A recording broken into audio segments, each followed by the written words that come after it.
Hey guys, welcome back to our Week 10 ranking show. We're J&J Fantasy Flyers. I'm Jason. That's Greg sitting in for Joey again this week. And I hope you guys enjoyed our show last week where we really got in depth about some trades and looking forward for the rest of the season. This week we're going to jump right back into our normal show, going over our rankings, talking about some guys and some sleepers, get you set up for Week 10. So let's jump right in. I guess really we're going to start talking about the week last week. Not too much to cover besides a few fights that broke out. I mean, there was the Paul Pierre fight, and then there was the AJ Green Jalen Ramsey fight. I think they got mixed up on what they were supposed to be doing there. Right. So a little pushing and shoving, a little jostling. AJ takes some umbrage to it, turns around, throws him down. Oddly enough, punches thrown and ejections and no suspension. And in the Tampa Bay game, we see Mike Evans would appear to me that he's coming to the rescue of his quarterback. He's poking the guy in the back of the helmet. I don't even know what the heck he's doing over there, man. I have no idea, and then they get suspensions over there. So one guy coming to the aid of somebody, and it's the old adage, it's never the first person who does it, it's the person that retaliates that gets punished, and that's what you've seen there. So it makes me wonder why AJ didn't get, because for what he did, I mean, he put the guy in a chokehold, he probably threw 6 or 7 punches. I feel like he should have been suspended probably another game. It makes me wonder what was going on there that we didn't see on camera. Maybe Jalen Ramsey was saying stuff to him. Maybe there was something going on back and forth for him to just lose his cool like that. Because AJ Green's not usually that type of guy just to go after somebody. You know, he's a pretty humble, keep to himself type of guy, quiet, and just goes out and performs week to week. So that was kind of surprising to see from him. But absolutely, he usually stays professional. I did see a little hand check, like he was going to block him. At the end of the play, he let it go. He turned around. Ramsey gave him a shove, which put him to the ground. He gets up, puts him in a chokehold, throws him down, puts him in another chokehold, throws him back down, and, bad move. It was funny. I mean, I don't want to say funny, but it was crazy to see. And I guess speaking of suspensions, we're going to jump into Zeke real quick. I guess from last week we recorded, he was out. Obviously, he got the stay to play. This week we're not going to hear anything until Thursday night, Friday. He is practicing this week with the team. Obviously, he's going to be splitting reps, but he didn't practice last week, so we've seen how good he did. Doesn't matter if he's practicing or not. I think he's going to be suspended. I just don't. I mean, I think this is the same court that turned away Brady's appeal. I think after this is the Supreme Court. I don't think it's going to go that far. If he does get one more week, he's gonna be suspended 6 games this year. I mean, I personally think anyway about it. So I mean, we've talked about the guys that get in that backfield multiple times this year, look into the suspension. So I don't think we need to exhaust that anymore unless you have something to add. Well, judging by the attire, you can see that I probably have something. I kind of feel some way about that. And let's face facts. There's nothing I can say that's not going to sound like I'm sticking up for a player on my favorite team. So I'll take it to this extent. I'm tired of it, one way or the other. Now, I'm going to put this squarely on the NFL Players Association. You have a collective bargaining agreement that gives way too much authority, in my opinion, to let the commissioner do what he wants to do. Yeah. And do I think that Zeke is being treated fairly? No, and you can disagree or agree or whatever it is, but here's why I say that. Every man has a right to a fair trial, and I don't think that this trial was fair. So, sorry. no, you're fine. Go ahead. It's funny you say that because I remember not too long ago when they would wait until their court hearing was over before they levied any type of punishment to see what would happen if, because is somebody really guilty or innocent? I mean, who was some guy sitting in office in New York City to decide that? Right. And who's completely ignoring third-party investigations and, everything that they've collected and really completely ignoring everything that's been given to them. Sure, and we could go back and forth about the credibility of the accuser, and I'm going to go back to the commissioner has way too much power. He's been cleared by any court that would put him in jail if this were true. Yeah. But yet the NFL feels the need to, they feel compelled to continue on with this, and I think it's directly because of how they messed up the Ray Rice Ray Rice. case. That's what it's been the past, ever since Ray Rice. I mean, you see him botch everything since. I don't understand it. I mean, it is what it is, and I agree. I think he's got too much power, but he has the power. It's been given to him, and that's why I think it's going to come back to him serving the 6-game suspension. Yeah. Zeke says the right things for me. He says, listen, it's bigger than football. It's about what you're trying to make me look like.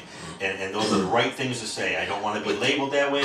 But in the end, you It's know. about precedents, too, going forward for the NFLPA and any other players who might be facing a similar situation. They don't want to give the precedence of just accepting a suspension for what it is. Moving forward, they just need to let people have a fair trial within the NFL. If you want to have your own trial, that's fine. But let the hearing be said. You should be able to face your accuser. If you're gonna go above what the federal government already does, or the local government, whatever it happens to be, then you should still run it similar, where you get a trial and you have a right to a fair trial. Yeah. But as it stands, too much power. The CBA needs to be redone. We'll see And 2 it's on years, I think, there. Correct. 2020 or 2019. And there's already talk of a strike. Right. So we'll see. Hey, maybe we'll talk about Keanu Reeves and replacements in a couple of years on the Great movie. Fantasy Podcast, right? Absolutely. Well, anyways, diving into our rankings this week. Obviously, you can see our rankings at jnjfantasyflyers.com. Check out our premium plays of the week on Facebook, J&J Fantasy Flyers. We're going to start quarterbacks. My guy right here I'm going to talk about, that's in the top 10. I think he's going to be our number 10 quarterback this week. And who is the number 10 quarterback so far this season, surprisingly, if you're listening, is Josh McCown. Now, Josh McCown, the number 10 quarterback this year so far, is only 35% owned in ESPN leagues. I mean, is it his name? Is it the Jets? I mean, we're in week 10, man. There comes a time you got to buy into something. Absolutely. I don't know that anybody knows the Jets are for real. I mean, they're out. They're actually fighting for Yes. the division. Yeah, absolutely. You know, I mean, and there's a couple notes where McCown is tied with Tom Brady, Drew Brees, Russell Wilson. All right, pretty good names. 6 performances of 13.5 fantasy points this season. Only 3 other quarterbacks have more such games so far. I mean, if they put up numbers like that, he has 3 rushing touchdowns, which is tied for first place. Right. I mean, he's been running like crazy. He's thrown the ball. I mean, he's not making a lot of mistakes. He's not throwing the interceptions. He's not blowing it up necessarily. Excuse me. He's got a couple good games, but he's not going out there putting up 40-point games. He's consistent. He's giving you a baseline. He's giving you a touchdown or 2. He's giving you 200, 300 yards passing. He's not killing you. He's killing you consistency. I mean, that said, I mean, going against a Tampa Bay Buccaneers defense this week, who's been hurting. I mean, a lot of teams or a lot of guys expected their secondary to be good this year. It just hasn't been performing. The team as a whole hasn't been performing. And I think McCown's going to come in this week and just building off of last week's performance against the Buffalo Bills. You know, he's going to be solid. He's going to get you a couple touchdowns probably. He's going to throw for 200-300 yards. He needs to be picked up, 35% owned. He needs to be 100% owned. I would agree. In any format. And if they checked out your premium play of the week, they know that you've already talked about that defense, and that defense they face, letting them run the ball opens up the pass for him, and he's not that flashy guy. But that's because they're not telling him to win the game, control the game. Exactly. And he does it very well. And he's actually done that pretty decent throughout his career as a backup. You know, he's been a journeyman and done very well other places. The problem's been injury. He hasn't been able to put a full 16 games together. When he has been in there as a backup, you know, it's always in 6 games, 8 games, 4 games. But in that short time, it's been decent numbers. You know, put it together, give him a full season. I mean, we're looking at a top 10 quarterback right now. Going forward, I mean, things keep going. He might finish the season as a top 8, top 6. Absolutely. I mean, it's pushing it, but you never know. Yeah. So, we got McCown, and then who you got? You're looking at the top 10. So my guy in the top 10 is actually in our top 5, and it's Cam Newton. And the reason I want to talk about him is just as much about the bad as it is the good. So week 4 versus New England, he was struggling week 1, 2, and 3. He goes 3 touchdowns, one INT, 316 yards passing, 8 rushes, 44 yards, and a touchdown. Then he plays the Bears defense, who you think he should tear up after doing what he's done, and he goes 211 yards, 0 touchdowns, 2 INTs, 9 rushes for 50 yards, and a fumble. So who is he? Is he the guy that was the MVP just a few short years ago, or is he in an offense that, although it's built around him, the right pieces aren't there? I like Cam, and I like him going forward. He was one of my guys that I took as a quote-unquote sleeper because he did have a pretty terrible year last year. And I thought he'd have a bounce back here for sure. He's had flashes of that, and I own him in a handful of leagues, and I think he can be that. What I'd like to see out of him is him to get back to the old Superman and the dad, whatever it takes for him to have fun on that field. When he's having fun is when he's at his best. And when he is upset about routes that are being run or balls that are being dropped, you know what? Get away from that. Go back to what you know, and that's running the ball when you need to. It's having fun with your teammates. You took Kelvin Benjamin away from him, so what are you really expecting from him? And I think it's not as much. You shouldn't expect as much, so now you can go out and just play. The problem with that is they're still the top of their division, within a game, and they go out and they beat Atlanta. So for me, which Cam Newton are we going to see the rest of the year? I like Cam as a player. I'd like to see him finish the season strong. Honestly, I think that he will finish in the top 5 from here on out. And that's only because he does have the big arm. But if he can make people respect the arm, he'll be able to run. That running game is we get Stewart fumbled twice last week. I like McCaffrey out of the backfield catching the ball. There's some things they can do with him. But if you can get all those things going, you're changing things up, right? You get rid of Benjamin. Your workhorse is dropping the ball. Bring this young kid in. Let him do that. Run some play actions where you bootleg out the other way and run. And I've seen a couple of those plays. I think going forward they figure it out, and Cam Newton's a good play. Yeah, I mean, I like that. The thing about Cam, man, that I feel like so much of his game is mental, emotional for him. If things are going good, then he's good. Right. And I feel like if they can't get rolling on the right course, then he's not going to get going in the right direction either. And I think they traded away Kelvin Benjamin. I think that kind of pissed him off a little bit. I'm sure it did. I mean, he made a comment about getting rid of him. That was his go-to guy. What was that comment Oh, about? the Titanic. I was just going to say. Come on, Cam.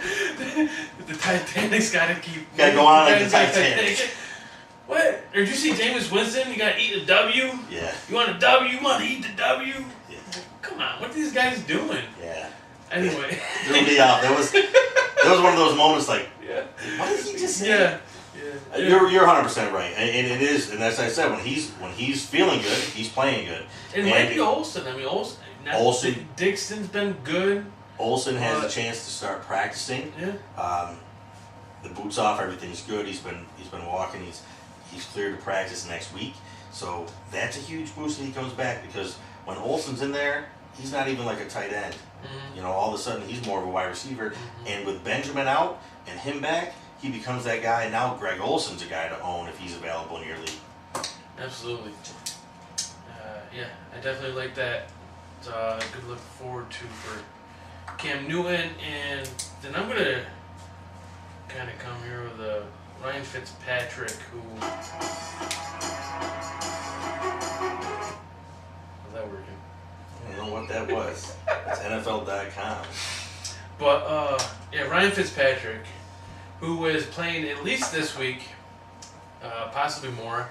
I don't really foresee it too much more for Jameis Winston.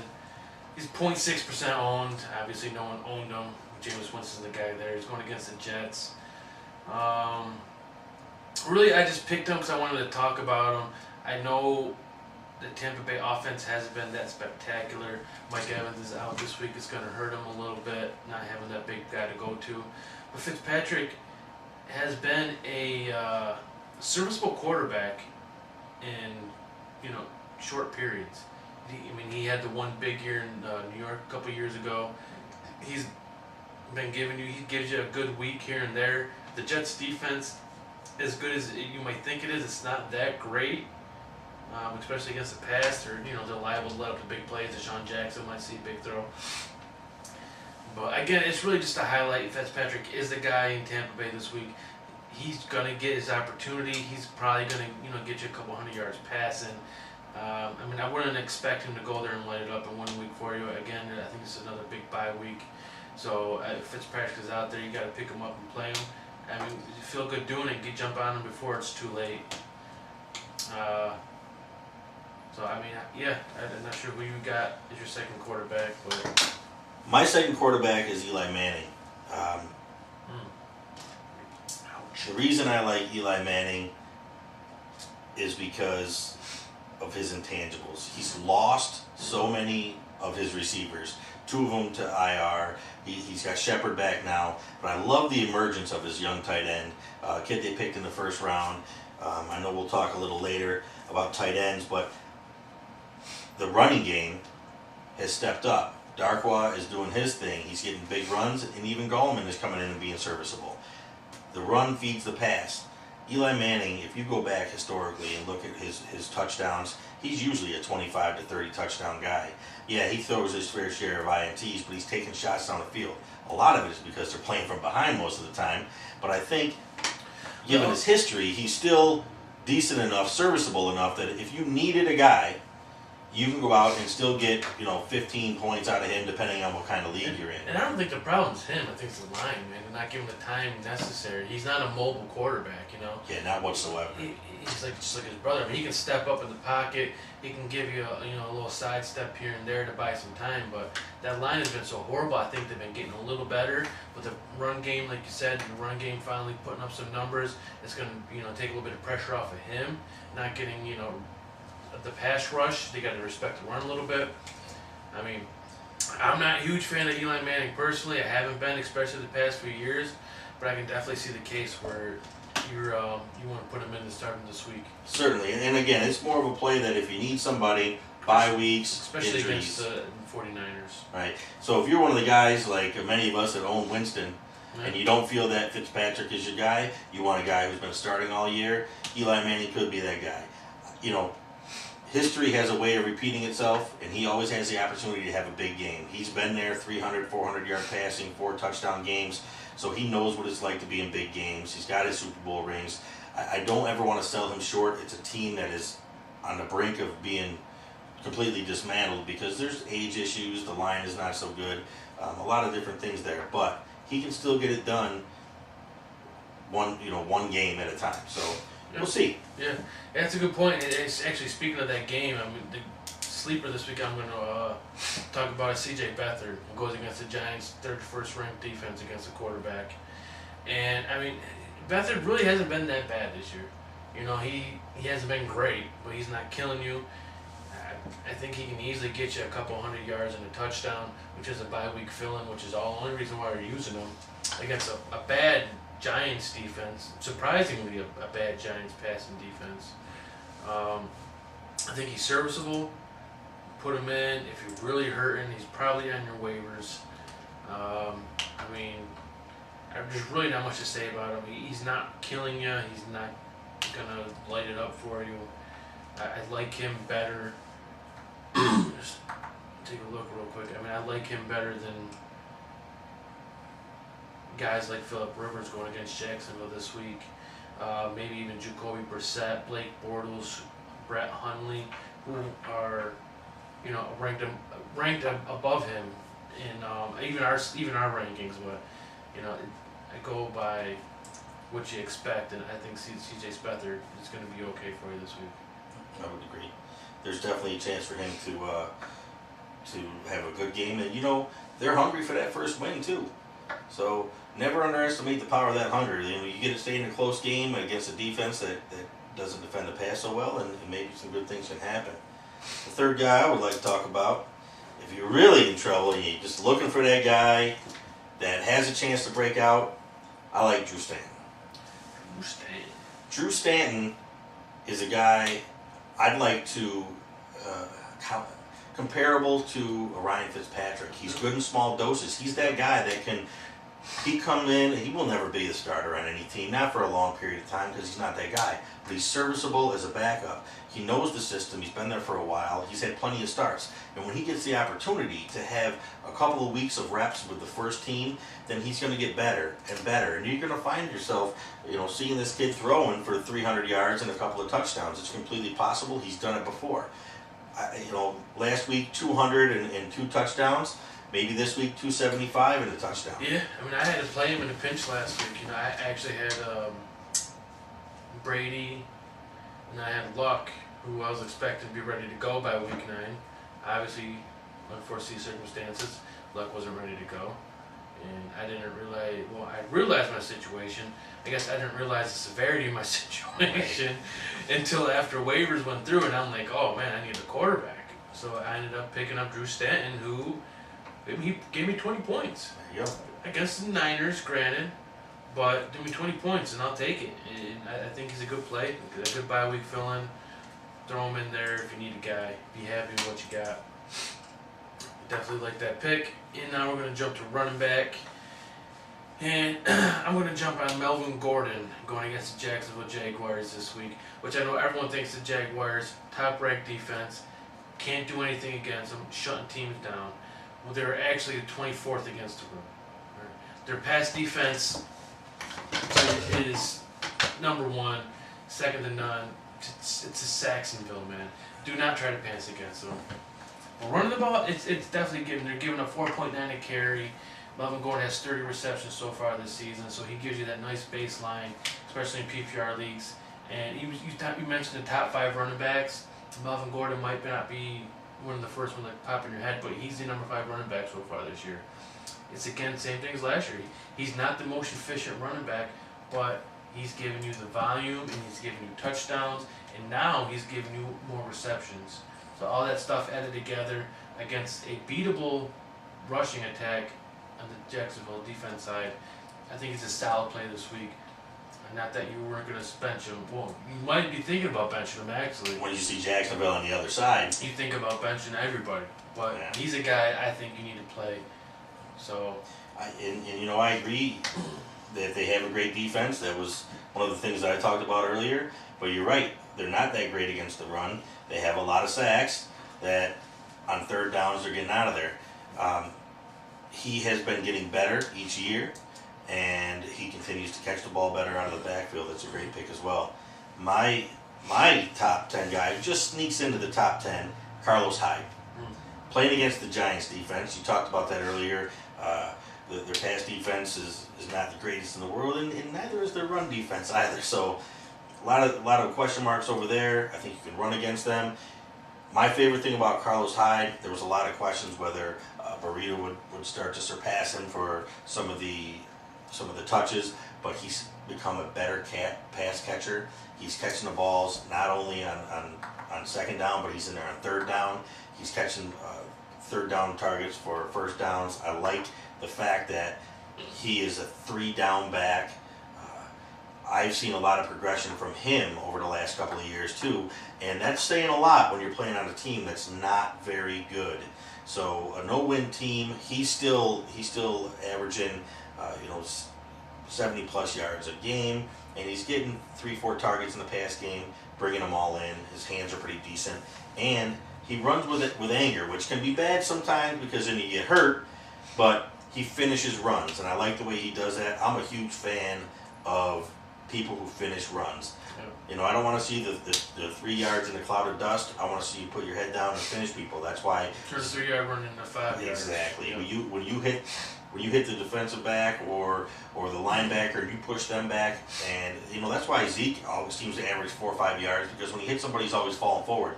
I think the same out of Carlos Hyde. Yeah, and surprisingly, Carlos Hyde is the number 6 running back so far this season, averaging almost 16 points a game. So it's a solid pick. I agree with everything you really said about him. I mean, he's not, he's not your typical, bright, shiny object. But he's one of those guys, man. You can plug him and play him. Absolutely. Be happy with the result. he's like the quarterback you talked about earlier when you were talking about McCown. Yeah. Steady, Yeah. and he does it every game. Steady Eddie. That's it. And I'm gonna jump in here and talk about Alvin Kamara, who had a big week last week actually, and Mark Ingram, his running back, second running back there in New Orleans.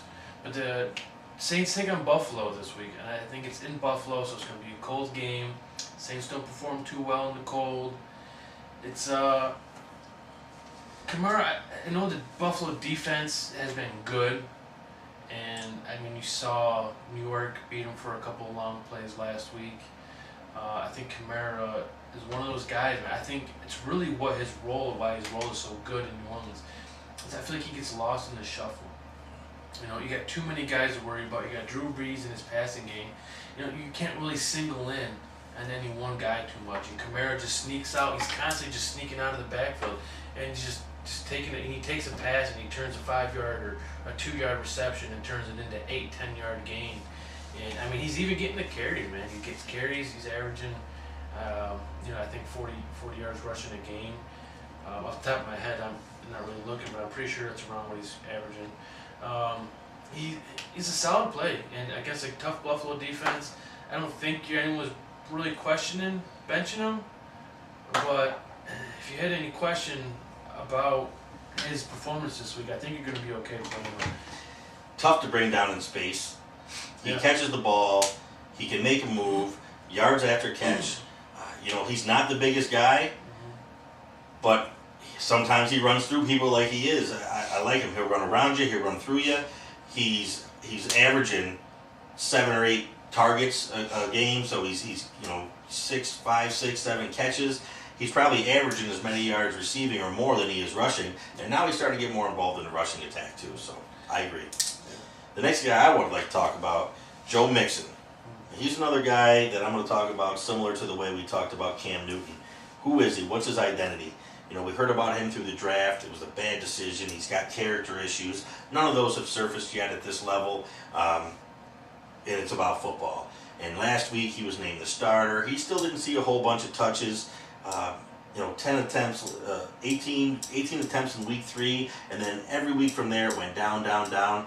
Then he started to come back, and he gets to the 8, 10, 12, and they name him starter. Does that make a difference for him? I'm hoping so, because I like what I see out of him. He's shifty. He's the same downhill runner. He can make you miss running east and west, but he's more a north and south kind of guy, and that it can equate to touchdowns on the goal line. Third down short, third and short, fourth and short. If they trust him with the ball there, that's the guy going forward. And they're starting to do that a little bit more with him. He catches the ball out of the backfield as well. He's another one. You would think when they drafted him, like me, you have Hill, you have Giovanni Bernard. Where does this kid fit in? And I'm still trying to figure it out. But slowly but surely, he's starting to pick it up. He's starting to, finish runs better. He's starting to bring his average up a little bit more. At one point, one game he was averaging 6.8 yards a carry. You're starting to see the flashes of brilliance and why they drafted him where they did. And a lot of us, where we drafted him, we're trying to get that sleeper early, and I think he's got a chance to be that guy. I want to see more attempts. They got to give more attempts. I agree. I think, me personally, I think he was the most talented running back coming out of this draft class. I think a lot of people thought that. Obviously there's Fournette, who was up there. The only reason he was drafted so low is because of his baggage coming out of college. It really, like you said, man, not everyone comes right out of college and just gets it like that. It's running back's easier than most positions, but still you got pass protection to learn. You got other things you got to do with the speed of the game. And just to be quite honest, that Cincinnati offense has just been horrible. You can't produce on a horrible offense sometimes. Eventually you would hope that he can produce no matter what. He's been decent, like you said. He needs more touches. Some guys need to get in the rhythm of the game. You give him 15 touches in the first 3 quarters, then you give them 8 touches in the last quarter, man. They're driving down the defense and wearing them down, wearing them down. That fourth quarter, they might break out with 70 yards just in that one quarter, because they're punishing that defensive line, and maybe that's what he needs to do more of. And you go back to like the '90s where they used to do Thurman Thomas, Emmitt Smith, those guys would average 2-3 yards a carry in the first half, but the second half, when you see him on the 20th and the 25th carry, all of a sudden you're tired and they start making you miss, and he could be that guy. One thing I'm worried about with a lot of these guys we talk about is that rookie wall, because we're getting close. You know, a lot of these kids didn't play more than 12 games a season in college, or maybe 14. So we're coming up on that. They've played preseason now here in week 10. We're getting close. I'd like to see if he can make that step forward. Yeah, that's a good point. The rookie wall, man. A lot of these guys run into.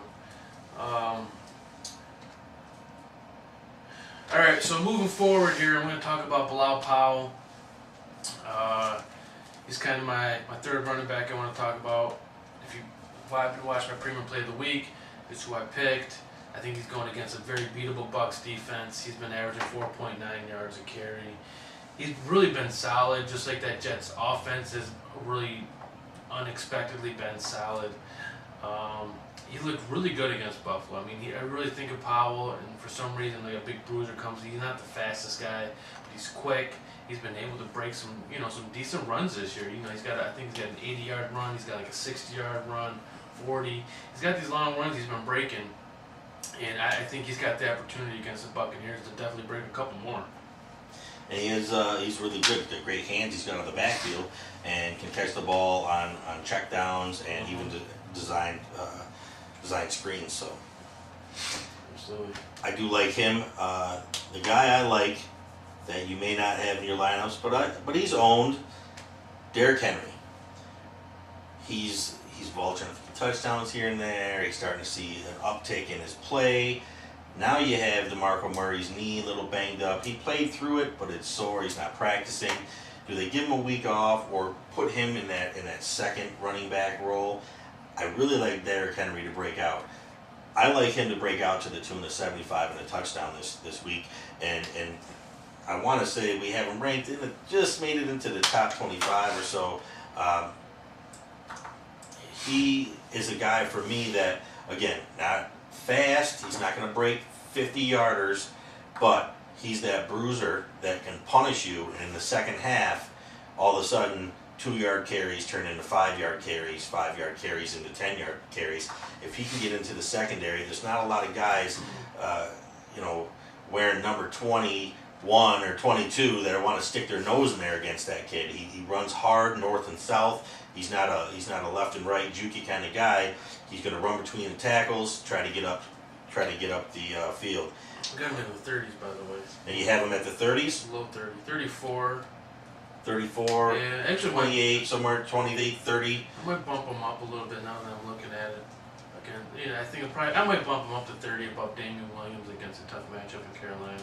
So Cincinnati, going forward, last week they had 111 rush yards against them between their two running backs. That's not counting any other quarterback runs. They had 111 rushing yards against them. So they're susceptible to the run. They do have that two-headed monster, but if they want to give him a chance, I think you're going to see for the first time or second time this year, Derrick Henry is going to out-touch Murray if Murray even does play, and I think he's going to make the best of it. Again, I like him as a sleeper to get you 75 and a touchdown. How confident are you that Murray does play? I am not that confident. Everything I read today is that he didn't practice. His knee's banged up. I didn't read too much further into it than that. It was a short segment that I checked out, one of the alerts that I had gotten.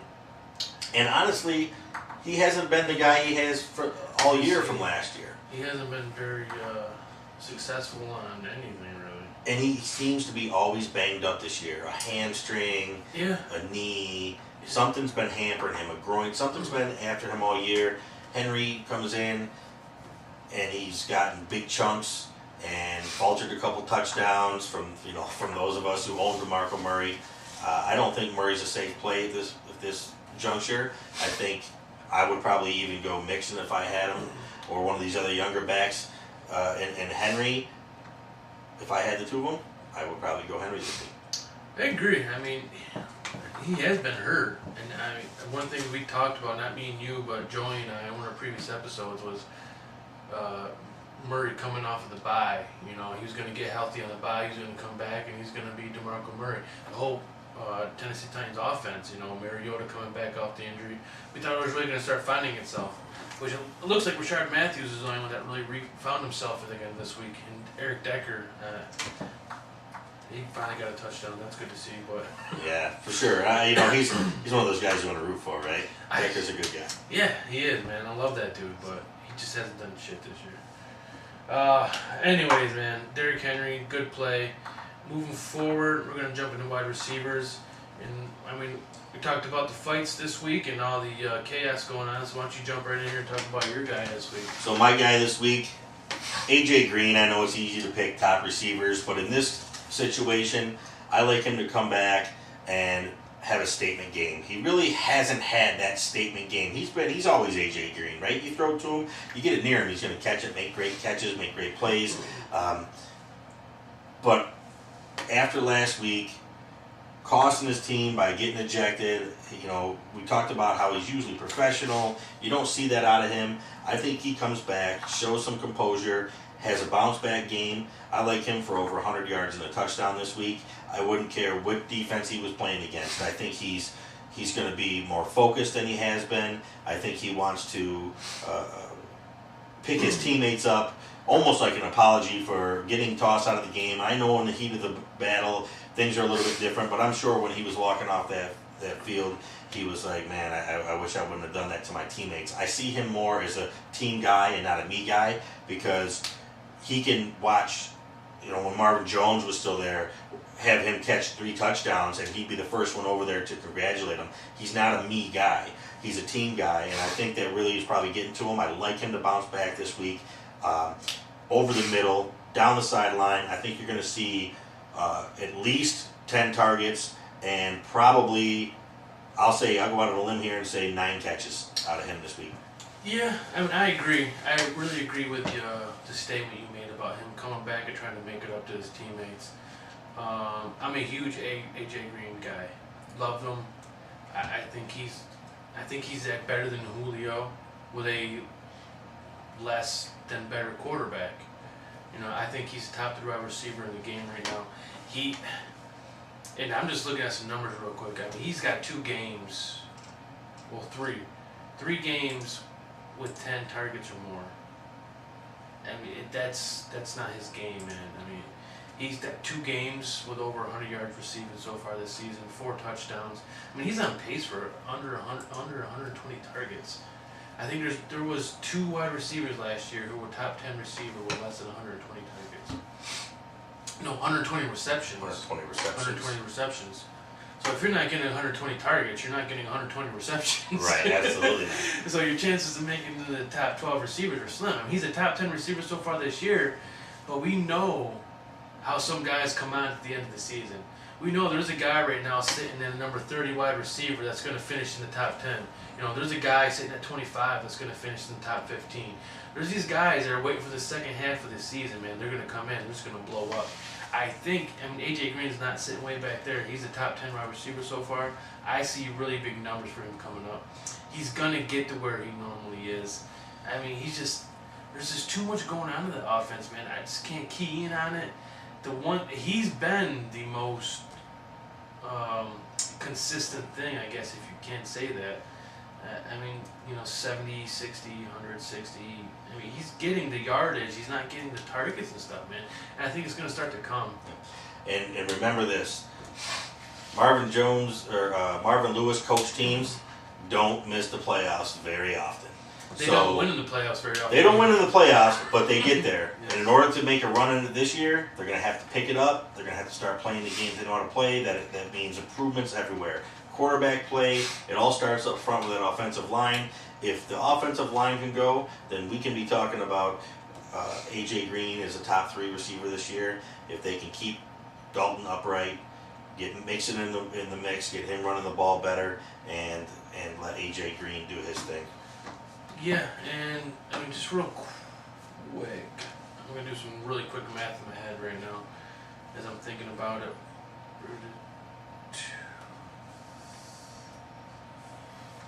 Now, going into last year, before he got injured in Week 10, He was going on his first 6 seasons with 1,000 yards receiving or more. First ever to do that.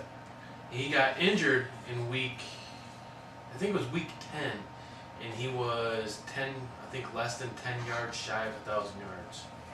So he didn't break that record. So that's the type of pace AJ Green is usually on. He's obviously not on that pace right now. For this, I think the simple fact, I don't know if it's the line or if it's Dalton, if it's the play calling, whatever it is, they're going to realize what it is. They're going to pick up on it.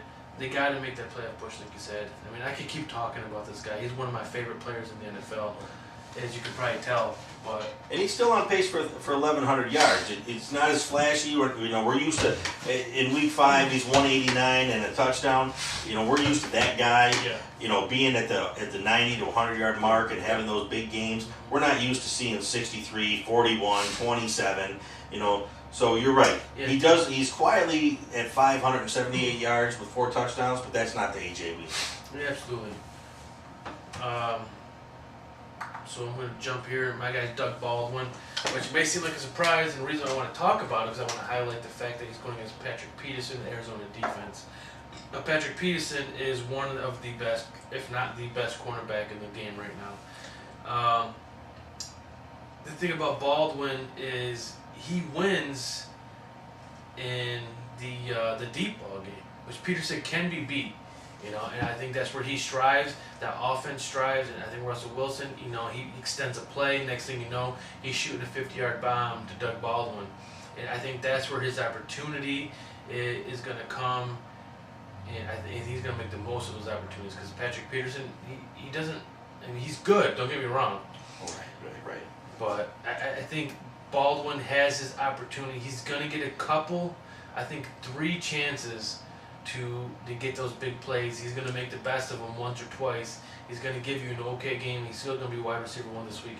And he's been a top 8 wide receiver so far this season, man. Doesn't he always seem to find himself behind that defense, especially late in games when the game's on the yes, line? Yes. He always seems to be open. Who's he through? It's 89. You know where he's going. And it's not to take anything away from him because he's a fast dude. He runs the routes. It's Russell Wilson extending the play. A cornerback can only cover you for so long, and he's that type of guy that knows how to get open after 3 seconds. When you're ad-libbing the route, when you're coming, now he's rolling this way, now I'm going to cut across the defense. The route's been run, now I'm going to run my route. And Exactly. and he seems to always look for him. Exactly. And I get it. When you're the first option, sometimes guys force it to them. Russell moves around, keeps his eyes down the field, and seems to look for him all the time, and he always seems to get behind defenses. That's exactly what I see him doing against Arizona and Patrick Peterson.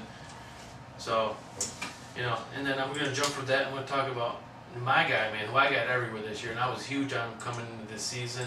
I said to Joey, I believe in one of our first episodes, that Adam Thielen will have more receiving yards than Stephon Diggs. Adam Thielen will be the number 1 receiver in Minnesota. Now, obviously, with Stephon Diggs missing a couple weeks, it's hard to dispute that fact anymore. Right. But, I mean, Thielen, he's been solid. I mean, he's a top 12 receiver so far this year. I think he's a number 10 overall wide receiver in PPR formats. Finally got in the end zone in London. Yeah, he got in the end zone. And, I mean, just to give you some numbers, and now these numbers aren't going to knock you off your feet, okay? But we're in week 10 now, and he's played against the number 2 defense in Pittsburgh, number 9 in Chicago, number 9 Baltimore. Chicago and Baltimore tied. Okay, he's scored 9.5 points against those 3 teams. Those are his 3 worst weeks so far this season. 9.5 points. That's not bad, considering Thielen's probably your wide receiver 3.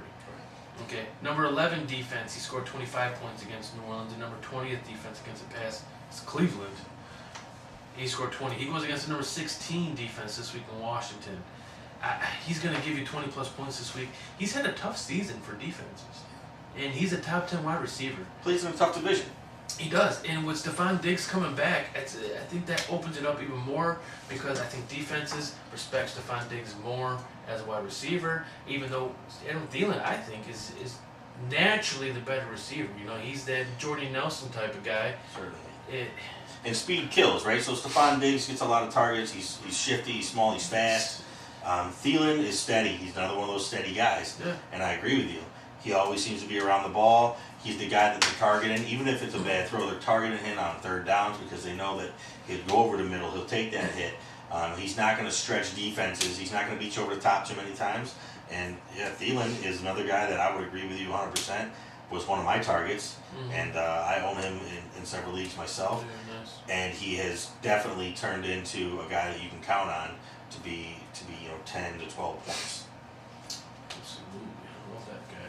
The guy I was gonna talk about here next, I'm gonna tie in with one of the guys you talked about, Robbie The Anderson. Jets defense, man, is coming up all day. Yeah. Well, Robbie Anderson, man, he's TD in 3 straight games. He is at 478 yards. He's on pace to, if he has a big game, he can be on pace for 1,000.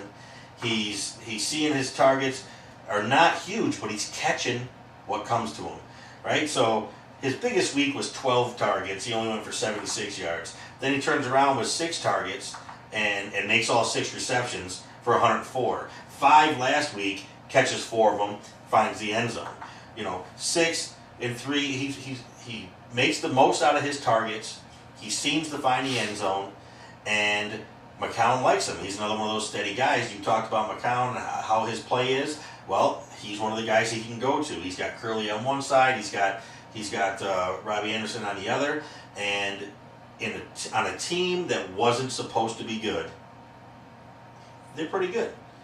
They're fighting for the division. And he's one of the big reasons. He's one of those guys we talked last time. You and I talked about the slot receiver.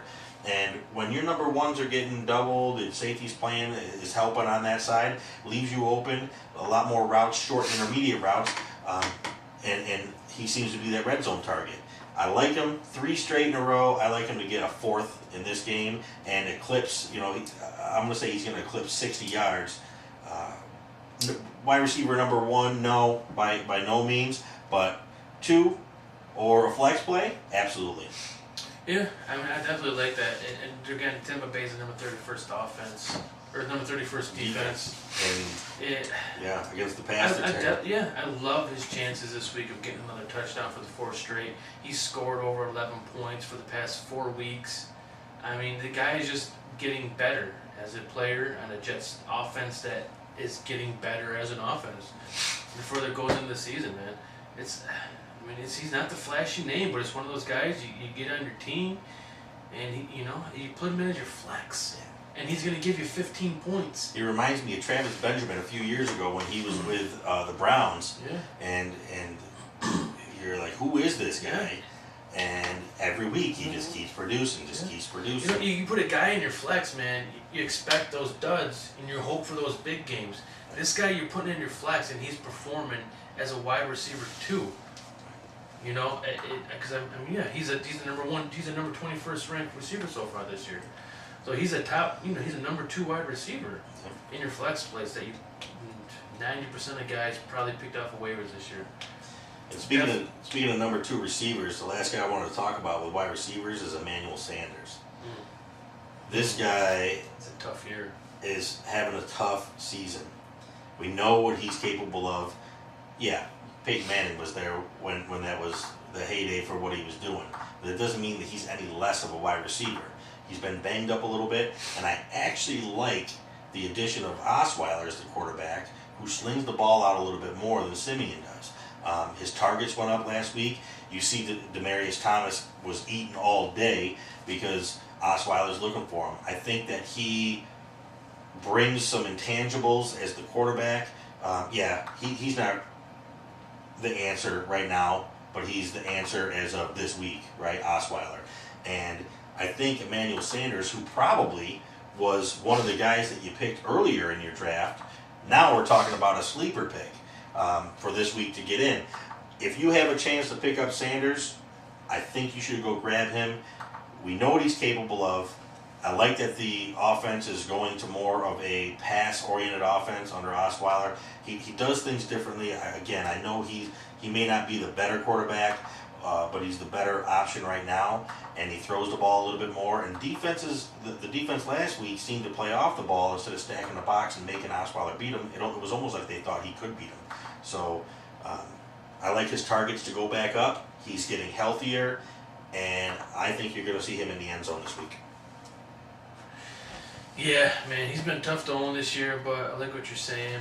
I mean, he's a solid dude, so I mean, there's really not much to add in on that. Speaking of the Denver game, I'm gonna jump in at Danny Amendola. And you think of the Denver defense, who against the Patriots are going to be going against this week, and you think of probably one of the best defenses in the league, and they are. You know, they're third in allowing pass yards allowed. I think they're. I didn't look at their rushing defense, but I believe they're probably top 3 in rushing defense. But they're 30th in the league with 16 passing touchdowns allowed. So they're allowing the passing touchdowns, and I think I really don't have any stats or any extra insight on this, except that I have this gut feeling this is one of Amendola's games. This is the tough defense that Denver is. I think Brady's going to be looking to get rid of the ball quick, and he's going to be looking for Amendola out of the slot and the quick slants. I think he's going to be looking for him a lot, and he's going to be open often. And if he gets a touchdown, I don't know. If he does, he's probably going to break one. You might get a quick slant on the end zone, on the 5-yard line or something. They spread 5 wide. I wouldn't count on the touchdown, but if he gets you, it's a bonus. I definitely can see him giving you a 100-yard receiving in this game. He's going to be looked too often, especially in the PPR format. I was surprised not to see him take on more of the role of Edelman when Edelman went down. You talk about Denver's good defense. I agree. The one problem Denver's defense has is the quarterback on the other side, right? Tom Brady can make good defenses look bad. He's matchup proof. So it doesn't matter who Tom Brady's going against. He makes people you never heard of household names in 1 week. So Denver's defense was exposed last week. They were beat up pretty good. A lot of points scored on them, and it was at will. And that's the problem. If their offense can't move the ball, then their defense is going to continually be put in bad situations. In horrible field position, you're going to play the field position game. You're not going to win against the Patriots. You put Tom Brady and you give him the ball with 60 yards to go. He's going to score on you more times than not. Bill Belichick in that offense, man, they're going to figure it out. You can't be put that type of position too many times and expect to win. No, I agree. Who you got for tight end this week? Yeah, I mean, I got Evan Ingram, which I believe might have been up the same alley. You and I are right on. We're on the same track. Yeah, I mean, the guy's averaging 9.7 targets, 5 catches a game, 70 receiving yards in his last 3 games. I mean, he has just come on so strong since Beckham went down, which a lot of people kind of expected, but I don't even think they expected to this point. He's the #1 target for Eli Manning since Odell's injury and Brandon Marshall's injury. I mean, the guy's been on fire. You don't expect to see this kind of production from a rookie tight end. Everyone loves their rookies and stuff, but tight end is probably the hardest position to learn. The guy is on fire. He's a beast. You got a run block. You got a pass block. You're on the nose. And last week we talked about how trades and injuries affected people. We never really touched on Odell because it happened so long. A few weeks ago we didn't touch on Brandon Marshall going down, but he definitely is the beneficiary of that. 12 targets, 10 targets over the last 2 weeks, 12 and 10. TD in 3 straight games. Eli trusts him. One of the reasons why I took Eli Manning earlier, and people may have thought I was crazy, but he loves Ingram. He's got good hands. He trusts him. Shepard can help spread the field the other way. He's learning on the fly. There's a reason that you spend a first-round draft choice as an NFL team on a tight end, and he is showing why. I like him, and I will make a bold prediction right here. Next year, he will be a top 3 tight end pick in all drafts, all formats, behind Gronk, Kelsey, and maybe Graham. But I got him ahead of Brate, Walker, Rudolph. If he's not on your radar for next year to be a guy that you can get in an early to mid round in your drafts, I know we're not in the next season yet, but I'm putting it out there. The rest of this year, when this kid performs, you will remember him next year. He will not be a sleeper on anybody's list anymore. He's going to be a guy that people want to target, and they want to make sure that they get him before anybody else does. You're going to see him go as the number 3 or 4 tight end in all formats next year, other than non-tight end. I agree, man. He's been balling. He is. He eats, man. He eats. It's great. It's fun to watch, man, because he just runs some guys over, stiff arming them. And he runs like a wide receiver. He does, man. He's fast, he's quick. Love watching him play. But yeah, I'm gonna jump in. I'm gonna talk about my sleeper tight end this week, and it's OJ Howard. I think he's had a couple big plays this week or this year. I think two games where he put up decent numbers. Mike Evans is sitting out this week. I think he's not going to see Mike Evans' attention, but somebody's going to step up for Mike Evans. He's going to have to step in and help fill that guy's role. He's going to see more snaps, and in turn, he's going to see more targets. I mean, he's a good bye week fill-in for you again at tight end. Ertz is out. I think you pick him up and plug him and play him. He's going to give you solid production. I don't think and again, he could definitely break a big one. He could give you, one reception for 60 yards and a touchdown. And I think that's what you're looking for out of him, and I think there's a good chance he gets it this week. He's another one of those guys that you don't spend a first-round pick on a guy that you don't think is going to be an all-pro. And he has showed flashes of that brilliance. And I'll touch on something that you did earlier. You like Fitzpatrick. You talked about him, and I know that Evans is out, but I like them to show more two tight end sets. And now with Brate and him spreading the fields outward or inward, however they want to take that, and you're going to give more opportunities to Deshaun Jackson, and more opportunities for OJ to get the ball as well as Brate. I think both tight ends have an opportunity this week to be in the 75 in a touchdown range. Fitzpatrick knows his way around a football field. Again, he's great in small doses, and this kid is a great sleeper pick. Nice, like that. I'm going to go with the old man, old and faithful, Vernon Davis. Vernon quietly had 9 targets, 72 yards last week when Jordan Reed's out. He had a decent game. I mean, he's looked better than Jordan Reed at times this year. At one point when he was with the Niners, he was the fastest player on their team, and he's the tight end. Is he a step slower? Probably, but he's still one of the fastest tight ends out there. He can play like a wide receiver, but he's huge and strong. He reminds me almost of a David Boston type of guy who's just so big and strong in the upper, but can still run. And, if Jordan Reed can't go, even if he can, you see some two tight end sets out of him, you're going to see some targets. 9 targets last week. Of course, if Reed's back in there, then you're going to see that drop to maybe 5 or 6, but he also has good hands. So add those two up, 5-6 targets, great hands, you're still getting 5 to 6 catches and 50 yards and maybe a red zone here or there. But if Jordan Reed stays out, look for him to get another 9 to 10 targets in that game. They're playing a tough Minnesota defense that doesn't give up the deep ball too well either. So might be a lot of check downs and over the middle stuff out of Kirk Cousins, and beneficiary is going to be Vernon Davis. Nice, I like that. Yeah, Vernon Davis. I actually started him last week because Ertz last minute scratch. Happy. He's looked better than, like I say, he looked better than Reed at times this year. Even when Reed is in there, man. And Vernon Davis has been their go-to guy. And I mean, you almost think maybe they just need to keep him full time and get rid of Reed because you can't count on the guy being there. And he just can't stay healthy. He can't. He had some great games, and we got all the hype about him. Even 2 weeks ago when he was healthy, and he didn't do anything. Yeah. So I mean, you hate to see a guy like that with that such athletic ability to not perform and be able to stay healthy, but. It's a good point. The NFL is a tough business, man. It is. You can't stay healthy. You got to get healthy, and you got to stay healthy. And when you're out there, you got to be productive. And if you can't get at least 2 of those things, then it's a "what have you done for me lately" kind of business. And maybe they do move on. You don't necessarily move on from Jordan Reed because he's still younger and whatnot, but you move on in targets and you give it to the guy you know is going to catch the ball. Absolutely. And speaking of Jordan Reed and the Redskins, I want you to get into your defensive game of the week.